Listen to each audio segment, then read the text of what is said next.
Apa hukum anugerah berita hiburan yang digunakan dalam Islam? Gitulah. Hiburan yang benar, hibur ni benda makna. Hibur ni berkait dengan hati. Kenapa hati kita berhibur? Kerana hati kita kadang-kadang jemu dengan pekerjaan. Wak kerja sehari berhibur ni wak kerja. Jadi puas. Nah, jadi ada hiburan sikit dia hilang letih. Begitu juga dengan ibadah.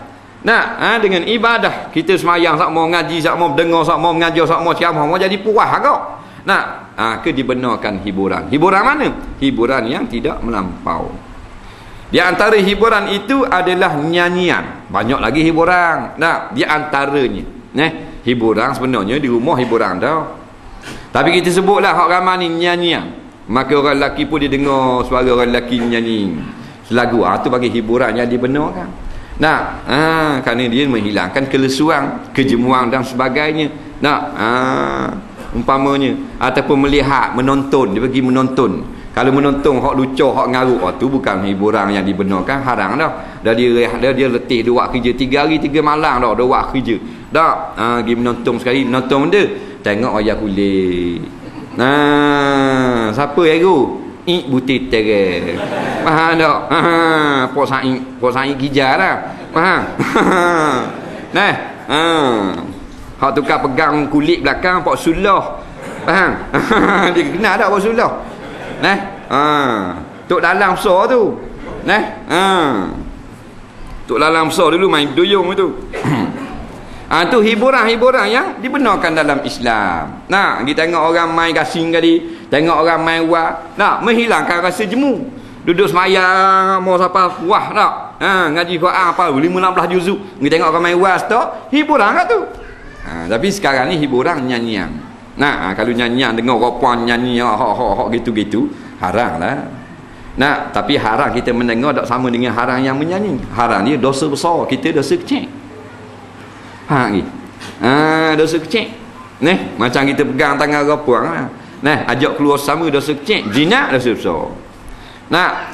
Nak hilang dosa kecil kena banyak ambil wuduk, kena sedekah, kena baca Quran.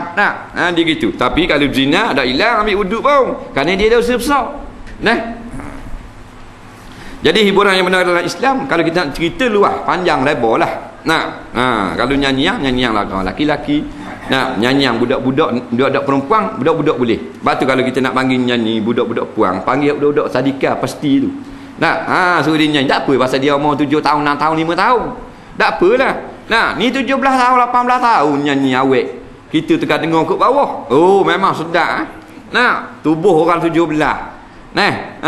Bukan kata nanti mak rempik tengok. Tu imam masuk spek ni. Faham tak? Tak jadi gini. Main pakai luar ketak gini. Tuhan buat dah kan? Perempuan dengan lelaki ni tak boleh. Dia jadi ada benda lagi. Ada benda? Ada boleh tahan. Ada dah memang dah dia seorang mu pun seorang terlepas dah. Memang perempuan dia gitu. Jangan main perempuan. Kalau nak dengar isteri kita nyanyi tak masalah. Isteri kita nyanyi Pak Malang tak apa. Orang panggil apa ni sini? Pak apa? Pak Mak. Pak Mak. Pak Mak. Perempuan ada lagi? Ada lagi? Suruh dia nyanyi malam ni. Tak ada masalah kan? Tak haram kan? Dah dia kata hiburan dalam Islam, tak haram. Sebab Nabi cerita dalam syurga isteri kita bernyanyi, bidadari nyanyi sama. Kita duduk tidur tak katil, dia tengah nyanyi. Di atas dunia kita tiru dah perbuatan ahli syurga. Suruh dia nyanyi malam ni. Nama benda apa? Mek. Mek. Panggil Mek ke panggil acung? Ayang. Tak apa, jangan marah. Siapa suruh duduk depan? Tak masalah. Suruh dia nyanyi ni. Kata mek. Tak dengar tadi ustaz kata. Ada mari tak? Ada lagi? Ustaz khabar dia kan? Nyanyi kat selagu Siti Nurhaliza. Tak ada masalah. Kalau Siti tu kan bini kita. Haram tu. Suruh bini kita nyanyi. Baru betul. Apakah hukum anugerah berita harian yang ditujukan untuk penggiat seni tanah air? Apakah hukumnya kita sebagai pengundi bagi molek seorang artis itu menang dalam anugerah tersebut? Jadi kalau kita nak nasihat lah, tak usah terlibat lah dalam memberi undi, berita harian ke, akademi fantasia ke, ini majlis yang haram di sisi Islam. Walaupun penyanyi laki-laki tu halal lah, tapi campur penyanyi puang pula, campur dengan penonton, campur dengan penari latar, dengan muzik yang tak tahu ke benda, akhirnya hak halal campur haram, jadi tak boleh makan semua. Haram campur halal dia makan.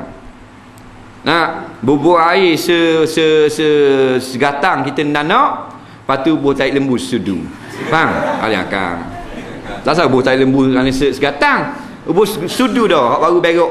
Faham? Tak boleh makan. Gitulah. Nah, jadi jangan terlibat, tak usah bagi undi lah. Undi ulama kita dah. Nak biar jadi pemimpin, undi apa gitu. Nah, kalau takak tengok tu boleh tak kira. Nah, dosa kecil, beri undi masuk sahang nanti.